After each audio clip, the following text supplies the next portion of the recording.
everyone. I know this is a little different of something, so I have to remember to actually like look at the camera. Hello. But I'll probably look in the kind of middle. I know this is a little something different, but just been wanting to kind of talk to the camera for a little bit, and hopefully, you know, just talk about some stuff. First, you may have seen the title of this video. It's just titled Why. I think that a lot of the mental issues that I have these days stem from some things that I went through growing up, and I think it'd just be nice to kind of just talk about it for a little bit, and also dive into maybe some answers for some things, like why I decided not to go to college, why I decided to end my career as a musician, since I was a musician for so long, and also why I decided to move so far away from home. Sorry, I'm just trying to get more comfortable with the camera. First time making a vlog, and we have like a tripod stand. But anyway, everything kind of segues into everything else. If you stick around through all of it, I appreciate it so much, but I'll try to keep it a little diluted. But for the most part, we're just gonna chug through. Chug. Also, I hope you guys like my hat. I actually just finished this hat, crocheting this hat last night. I'm actually in the process of making another one. But anyway, I think what probably would take the least amount of time, and probably doesn't necessarily involve the rest of it, is why I decided to end my musical career. Growing up, I was a musician from 4th grade until I graduated from high school. I spanned through different instruments, but my main instrument was playing the trombone. I think that the school system failed me. Not saying that I had like bad teachers, anything like that. I loved my teachers, and I loved all the experiences that I got to go through and stuff like that. But just the way that the school system is configured, and just the way that things work. So growing up, I didn't necessarily have the opportunities that a lot of other people got to have. There were a lot of times where I would just decide not to do something because I knew that if I tried to do it, I probably wouldn't be able to, whether it be financially or and maybe in terms of getting there on time, stuff like that. But I didn't want to put that burden on my family, and while sometimes it's just like, hey, you know, you're a kid, do whatever you think you'll enjoy, whatever you'll like. I never necessarily thought of it that way, because growing up, it was more so I needed to make sure that I had everything covered first, rather than, you know, trying to fumble to collect all the pieces and I had to sometimes I did have to fumble and collect all the pieces, put the puzzle back together, stuff like that. But for the most part, I just tried to avoid putting myself in those situations. So there's a couple things that I wanted to do necessarily that I no longer could do or thought it would be acceptable to do, just because I didn't want to add that extra burden. Now, music is one of the things that I kept going in for a majority of my school career. I guess you could really just say school career, because I mean, in my life, because music's just always been a really big part of my life, just in general. But I knew that in terms of being an instrumentalist, a trombonist,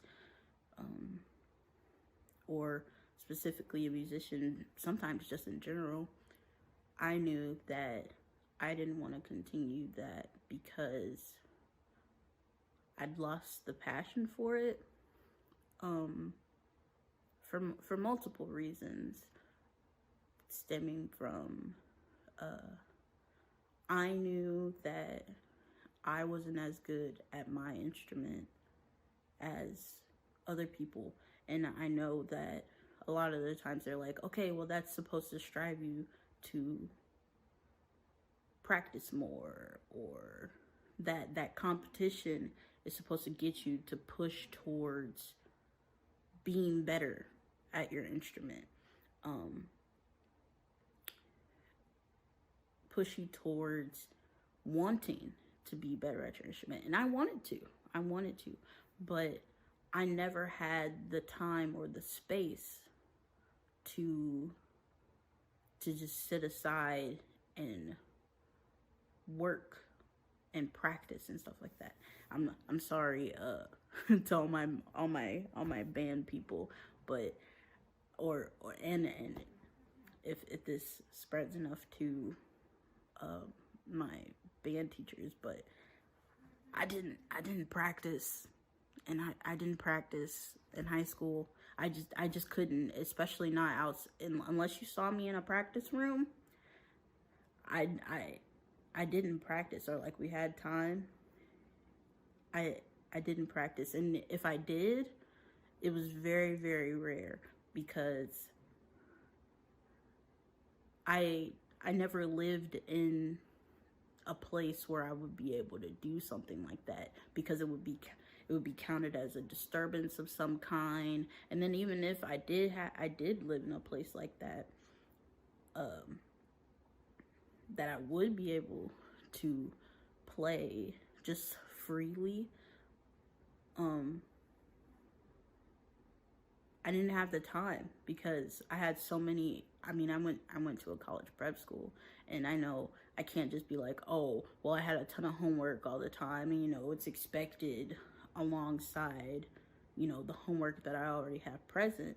Yeah, I get that, and I could do that, but there were so many different and other obligations that I had in terms of family and stuff like that, that they say try to balance. For adults, they say try to balance your work and your home life. Like, sometimes you don't want work to come home. You don't want home to influence your productivity at work. But my home and my school life, while they did overlap a lot of the time in terms of being able to practice stuff like that, I just didn't have the space. And not having the space, I plateaued while other people kept going. And I saw that I started to plateau, and I knew that it wasn't for me, because I thought that someone like me couldn't be good, because I'd never have the support or the space made or the time made in order to just sit and genuinely just practice. Now, I can't necessarily be like, oh, well, would I pick up my instrument today and be like, oh man, I want to kick butt and like try and actually try now, because I mean I'm in a different space now, different headspace, stuff like that, and I mean overall physical place too, since I no longer live where I did. But would I do that? To be honest, no. I mean, forever ago, I say forever ago, but I think it's only been like a year or so, I bought a ukulele. I don't have it currently around me, but I bought a ukulele to try and get some of that passion back to be a musician. And, you know, I went at it for like a month and a half, but it didn't feel the same to try to learn something again in the musical sense, because I know how to read music. I also kind of sort of know how to read chords, and I mean not even sort of, I know how to read chords and stuff like that, even on like a guitar or a ukulele and stuff like that. Like it's not a foreign language or like something that I don't have experience with. It's just that same feeling that I got when I was younger, it just didn't exist anymore. And I can't necessarily say like, oh, it's been gone for like a decade. Like I haven't wanted to be a musician, like a genuine musician, since like 8th grade. No, I think I definitely can pinpoint when I stopped genuinely caring in terms of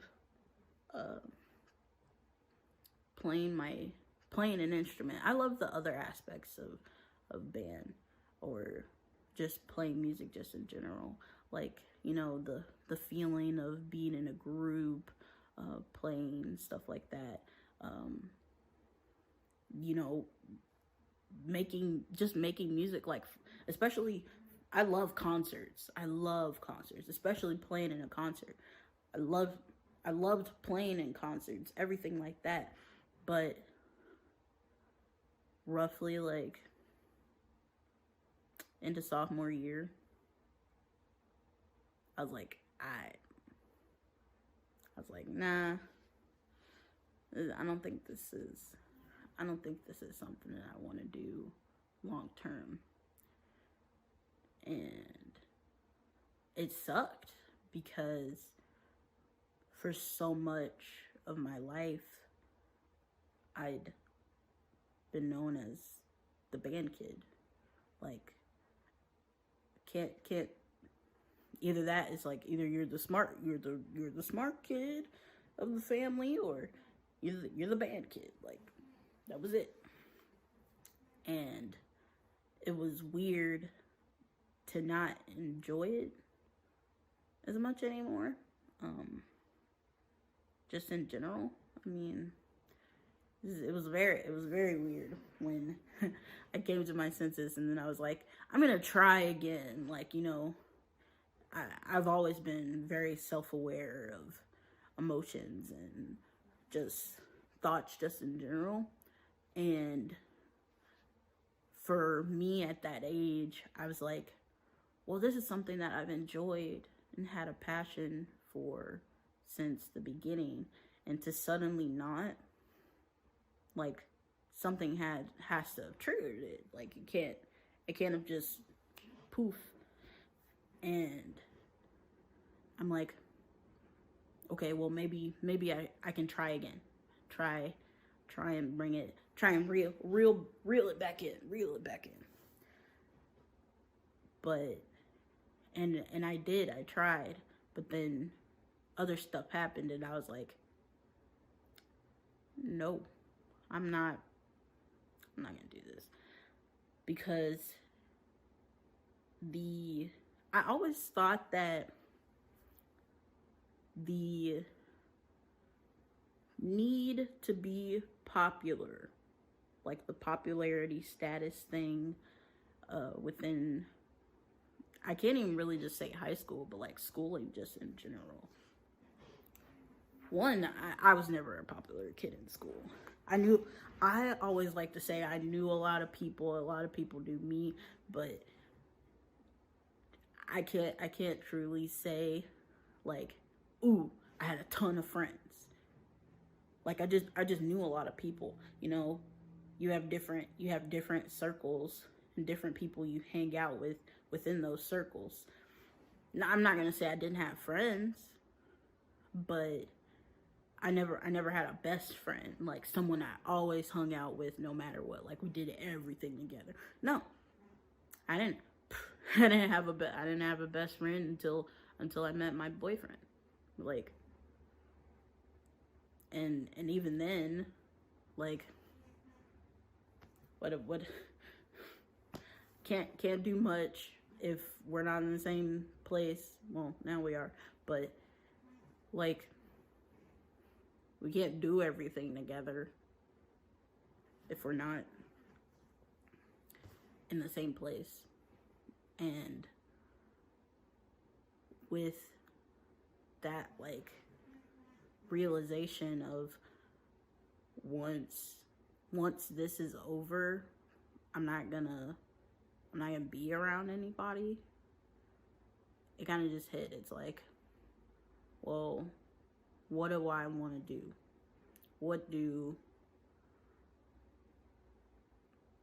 I think that I want to do? Not just right now in the moment, but long term. What do I want? Genuinely want?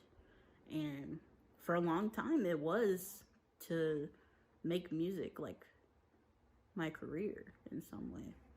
But it didn't work out because of a lot of the experiences that I went through in the last really like 2 years of high school. It just completely shattered my motivation and my passion for music just in general. And I knew that in the end, if this is what this is going to continue to be, I don't want a part of it. I've always been that person who's like, something's a little fishy, like something's a little off. And I'm that person who will step away immediately, and it'll take a lot for me to come back.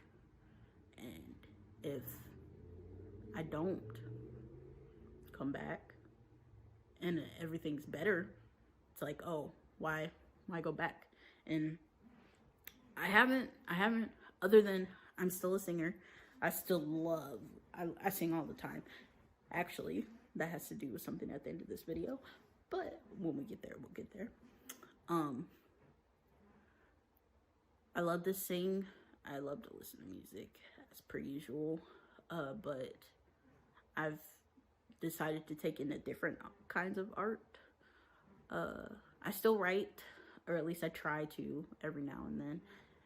It's not as much as I used to. That's another thing that I can't really do much anymore these days. I just don't have the mental capacity to, or at least what we like to say is that I don't have a need to get rid of anything. Like I used to use writing as an outlet to just get rid of stuff, and now I don't need to get rid of anything. Like, I'm content with how life is right now. That, like, very, very content. And I just don't need that element of venting or anything like that. So I try. But then that's why I've gotten so into crochet, because it's something that's so mindless, and yeah, sometimes you have to pay more attention to it. But ultimately, if you know what you're doing, you know what you're doing. Like, you can do simple stuff, you can do complex stuff. It doesn't really matter. And the majority of the time, people will enjoy and like what you made. And it doesn't even matter if you yourself made it, or no, wait. If you made it for someone else, they'll enjoy it more. But if you made it for yourself, to where people are gonna be like, oh, that's so cool. And then you go, oh yeah, well, I made it, or like I crocheted it, I knitted, or something like that. And they're like, what? That's cool. Like, that's awesome. And I'm like, yep. Like, yep, I did that. But ultimately, I think that, like I said, music in the performance, what's the word? The performance, in the way of performing, like practicing music over and over and over and over again, to the point where you get better and stuff like that. I get that, that's the only way you get better at stuff, is by practicing, repetition, even though, definition of insanity is doing the same thing over and over again and expecting different results. But that's literally what practicing is. Though they do say that when you practice, each time you're technically working on something new, because eventually you'll get to the point where,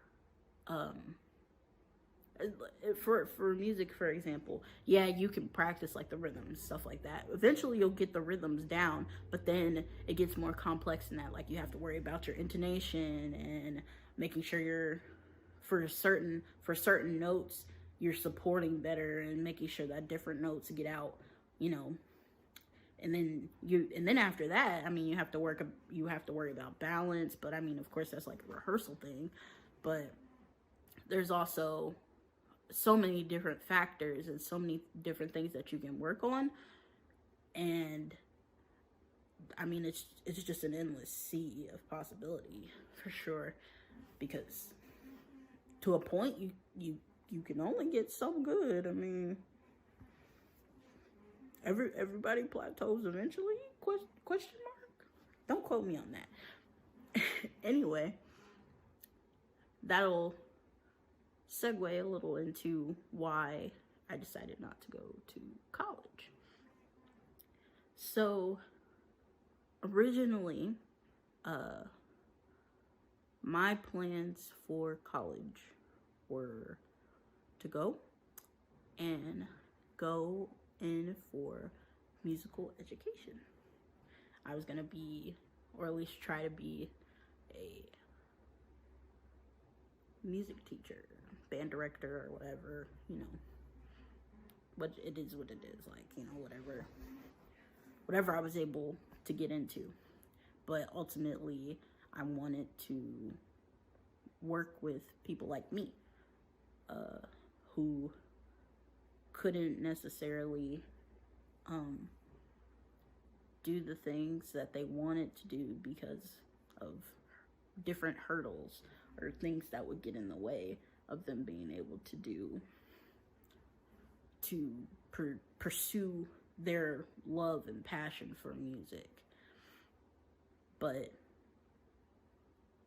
when I lost that feel for it, I didn't think I deserved to be that person, because how are you going to gain passion and inspiration from someone who doesn't have it for an art that you're learning from someone when they themselves don't have a passion for said art? Like, let's say you're learning to cook from a chef, and the chef's not putting love and care into every dish. You don't learn to put love and care into every dish if the person that you're learning from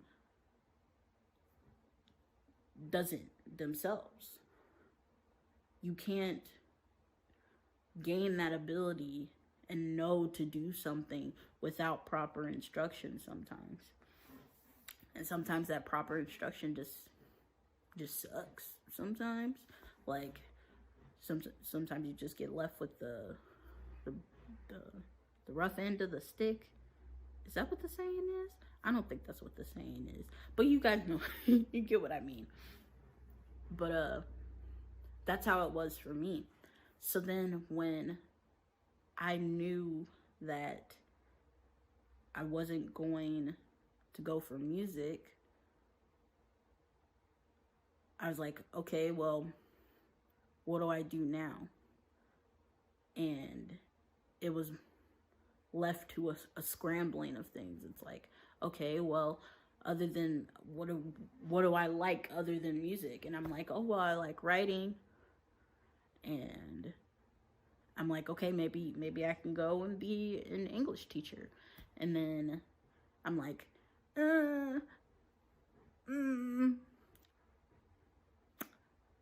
don't want to be an English teacher. And then I'm like, okay, well, maybe I don't have to go for teaching. I'm like, I like just writing and stuff in general. Like, maybe I can go for like creative writing. I think that's a thing or something like that. How can you have a degree in just creative writing? I don't know. I didn't look like I said, I'm literally explaining it. I decided not to go to college, like just in general. But then I was like, but I'm already I know it's not like literal, like you're learning how to be creative in order to write. Like, I mean, of course, it's literal in some sense, but I was like, how do you go and get a degree for that? And then so I was like, I write already. I don't need to have a degree to write. I'm like, I'm just a writer. Like you can literally pick up a pen and paper right now and watch and just listen to the rest of this video and just be like, oh, I'm gonna write something. Boom, you're a writer. As long as you keep it consistent, boom, you're a writer. You don't need that extra thing in order to be a writer. So I didn't think it would make sense to spend thousands and thousands of dollars to go and get a piece of paper that's like, oh, you're trained in writing. No, I didn't think it made sense because I'm like, I've been doing it. I've been a writer longer than I've been a musician. Like, it didn't make sense. So at that point, I'm like, well, why go to college? And why? And then it goes back to the whole, why have that extra burden for family to deal with? Because if I go to college and then stuff doesn't work out, who's gonna pay for that? And I'm like, I can't because I was in school. So I'm just not gonna go. And then obviously, I didn't phrase it in that way. I'm like, I'm gonna have a gap year. You know, take some time off, make sure I know. Because obviously, I go to a college preparatory school. They're gonna be like, oh well, you know, go to college. But college isn't for everybody, for different reasons, of course. But ultimately, it's not for everybody. And I knew it wasn't for me. Even with people I'm surrounded by these days, they're like, you're so smart, you know so much. Like, you have so much knowledge, blah, blah, blah, blah. And I'm like, yeah, but a majority of the stuff that I know, you can just Google. Of course, not everybody takes the time for that, but I'd say I know a lot of useless trivia. Like, it's in the name, useless trivia. Do I know how to carry myself in a debate? Yeah. Because I know how to gain knowledge and then phrase that knowledge in a way that's not only palpable, but very, very convincing. But that's stuff that you can learn to do. You don't necessarily need teaching for that. I mean, of course, there's like the pyramid, right? Or no. Or is it a pyramid? I don't think it's a pyramid. It's just like a chart where like they say you go from like beginner to advanced at something by like practicing, making sure, highlighting specific stuff, becoming like having the passion to become better at whatever you're going for or whatever. And then you go from the only way to go from being advanced at something to being an expert at something is getting advice from an expert, like having that element of instruction.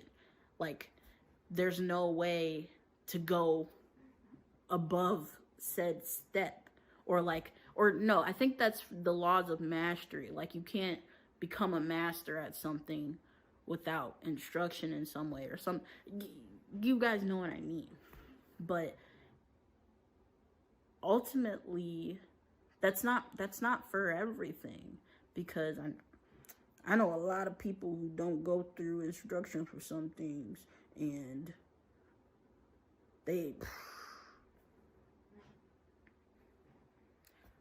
I don't mean to toot my own horn, but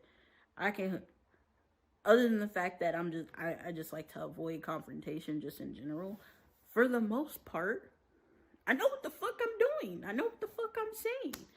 Also, excuse my language, but like, it's just true. Like, I know what I'm doing. I know what I'm saying. And it just goes to show that you don't necessarily need instruction for everything. I mean, of course, if you want to become a master at something, if you want to break through that wall, yeah, you're going to need some type of teaching and stuff like that. But at the end of the day, who's going to be able to tell the difference between you being an expert at something and you being a master at something? Because to the naked eye, I mean, you're just smart.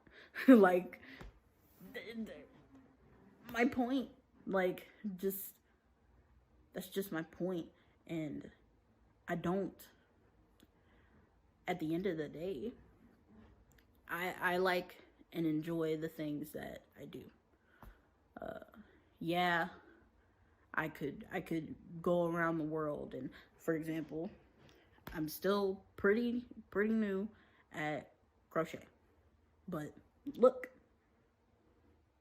it's an awesome hat. And yeah, I could go around the world trying to find people to teach me how to be better. Excuse me. To learn and to grow better and stuff like that. But it's just, I don't have the urge to do that, because I feel like, one, I feel like crochet, it's a nice thing to just relax and just do. And you don't have to be perfect. Like, it doesn't have to be perfect. I'm a big, and growing up, I was always a big perfection person. Like, everything has to be a certain way. But now I'm much more relaxed about stuff. It's like, Why does everything need to be cut and clear? I mean, sometimes you just gotta wing it.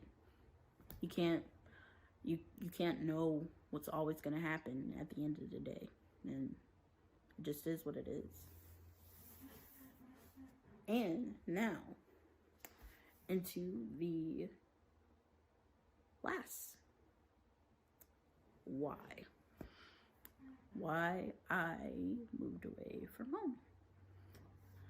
There's a lot of reasons why. Obviously, I wouldn't just pick some random state like for no reason, but I did move away for the reason of being with my significant other. I know a lot of people would be against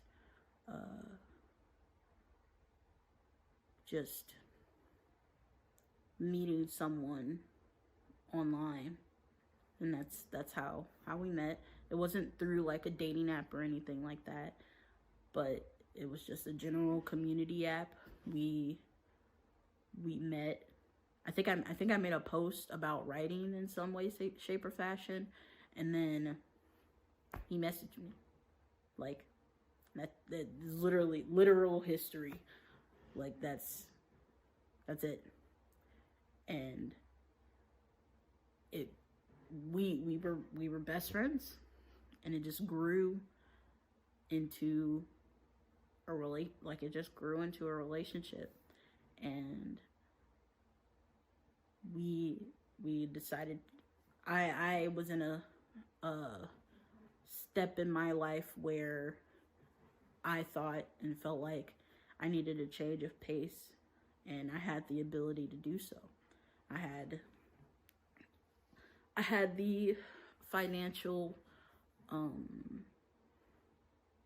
had been working for a while, had been working a job for a while. I'd already had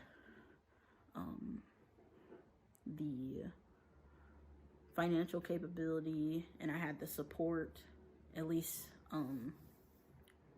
here, to leave. And it's not like I was just moving away and like, I don't know how to explain it. Nothing was a surprise. I knew, and I had already known all of the things that could possibly happen, or I knew my situation once I left. Like, it's not like it was some magic thing where I would leave and then be like, oh, this isn't what I thought it was. Like, no, I knew, other than knowing what my future mother-in-law looks like, I'm pretty sure for the most part, I knew what everything looked like where we lived, where we live, what my significant other looks like. There was nothing left up to imagination. I knew what I was stepping into. And I feel like a lot of the people who didn't necessarily support my decision, they thought that I didn't know what I was doing. They thought that it was just out of like an in the moment kind of, oh, hey, I'm moving away kind of thing. No, like, I had been planning on moving away for probably almost a year. Like, I just never said anything because as I continue to say, growing up, I'm a very observant person. And coming with the fact that I'm a very observant person, I like to know all my options. I like to know everything. I, they're like, you're a know-it-all. Well, I only like to know it all. That way I know that I'm making a good decision. And I made a good decision. And I don't regret it, like, to this day. And like I said, there's a lot of different reasons why I left, ranging from mental health issues, just like spatial stuff, family stuff, and ultimately all that. I was just ready and knew that it wouldn't matter. I know a lot of family members, hello if you're watching, some of you might watch this, and thank you if you made it this far. But honestly, I'm gonna be truly, wholeheartedly honest here. I'm a middle kid. I'm a middle child. And I had a really, really bad middle child syndrome growing up. And with that, for those of you who might not know what middle child syndrome is, it's not necessarily, it's more of how I like to describe it, like in a nice way, is you end up being the kid who is just expected to be okay all the time. Of course, you're still a kid, so you'll be checked in on, every now and then. They're like, hey, are you okay? Hey, do you need anything? Blah, blah, blah, blah, blah. But for the most part, you're the kid that they're like, oh, you're fine. Oh, you're fine.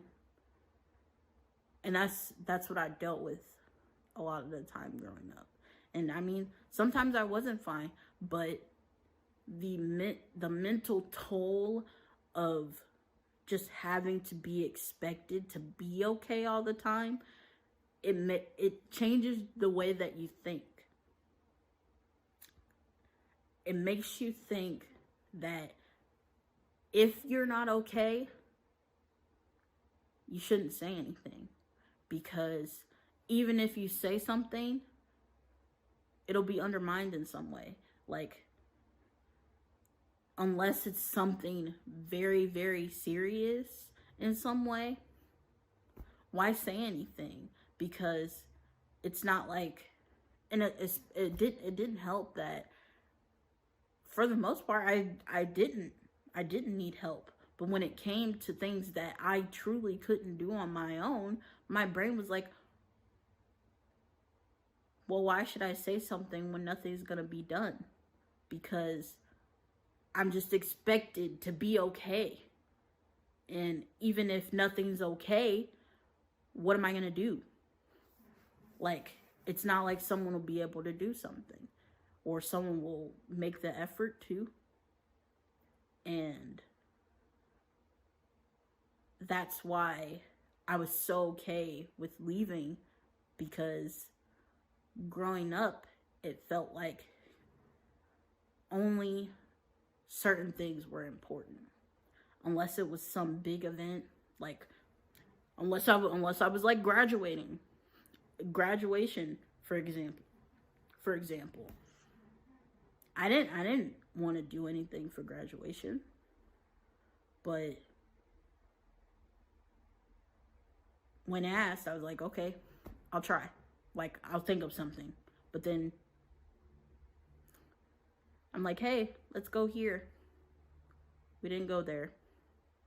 Like, for just like a graduation dinner. We didn't go where I wanted to go.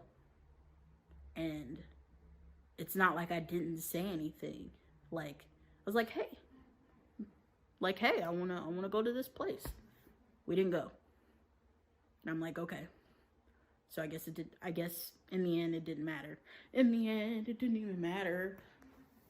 And so it's like, when you constantly go over and over and over and over again with you reinforcing the fact that whatever you say doesn't matter in the end, why say anything or mention anything in the beginning? That's why I was so okay with leaving, because I didn't think it would matter. I didn't think anybody would care. And maybe my family thought, hey, you're deciding to just leave. Like, that's a really big step. Okay, but with you, I don't know what's important and what's not important enough. Like, genuinely. I don't know what's important enough and what's not important enough in order to mention it. Of course, it was mentioned before. I didn't just up, jump, and leave.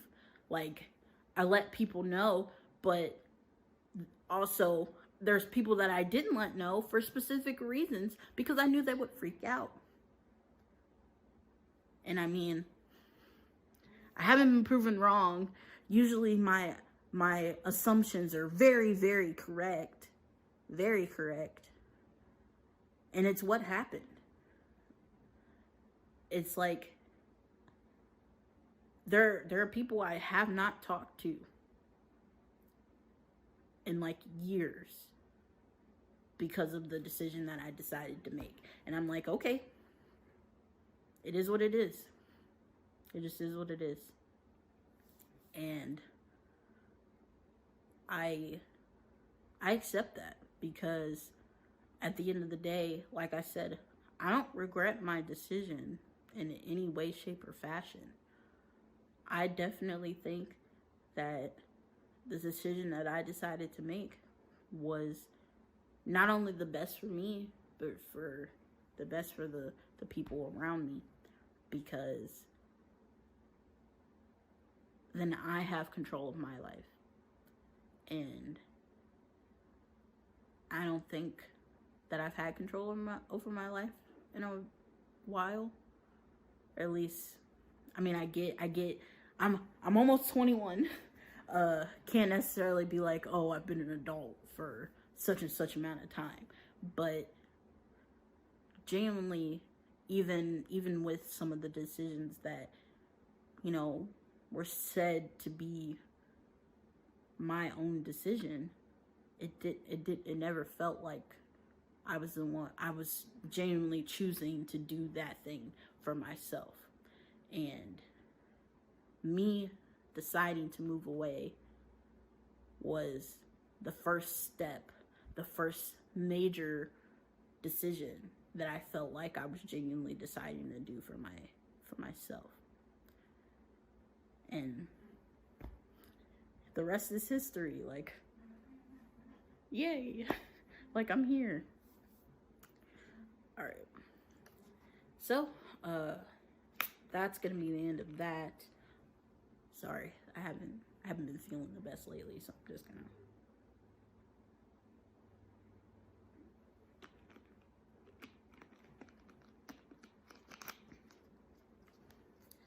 Okay, so this last kind of portion of the video is gonna be a little different. It's definitely not gonna be a vlog kind of thing here. What I would like to do is at the end of hopefully every vlog. Sorry that this one's so long, but at the end of every vlog, I would just like to sing something. It doesn't necessarily have to be anything specific. It'll range from, songs I just like to sing, songs that I think would challenge my range a little bit, since I'm trying to get back into singing, and just vibe a little at the end of every vlog. Not necessarily in any big way or anything like that. But just give me one moment. I will be right back, and then we will get into our singing portion. All right. And we're back with the musical segment. Hopefully my mic sounds a little better. I'll be checking. I'm going to do a couple takes of this. This is going to be take a one. Don't know if you guys will see this, but maybe bloopers. The video's already a little long, so I might not do bloopers. But we don't know. I'm going to be singing the, getting a little bit in the Christmas spirit. I also sang this song back in, I think it was my senior year of high school for my jazz ensemble. We did a little Christmas ditty. It is the Ella Fitzgerald arrangement of, what's the name of the song? The Christmas song? I think, is it just called the Christmas song? There's a little, what's it called? Like break at the end of the song. I'm just gonna sing straight through. I'm not gonna edit any audio in post. This is gonna be completely raw. If you don't know what the song sounds like, I will link it in the description. That way you can hopefully don't compare me to Ella Fitzgerald. I'm nowhere near the caliber of Ella Fitzgerald. But anyway, we're gonna get into this.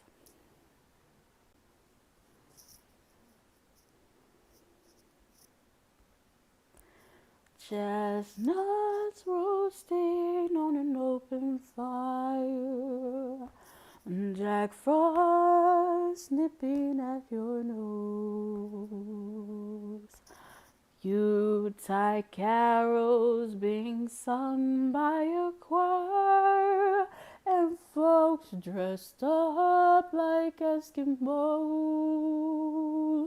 Everybody knows a turkey and some mistletoe help to make the season bright.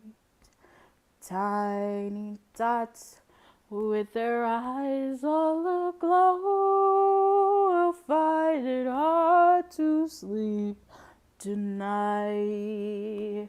They know that Santa's on his way. He's loaded lots of toys and goodies on his sleigh. And every mother's child is gonna spy to see if reindeer really know how to fly. And so I'm offering this simple phrase to kids from 1 to 92. Although it's been said many times, many ways, Merry Christmas to you. And so I'm offering this simple phrase to kids from 1 to 92. Although it's been said many times, many ways, Merry Christmas to you. Alrighty. Thank you everyone for tuning in for today's vlog, and we're hoping for some more to pop out. This one was a little long, and I hope you guys enjoyed.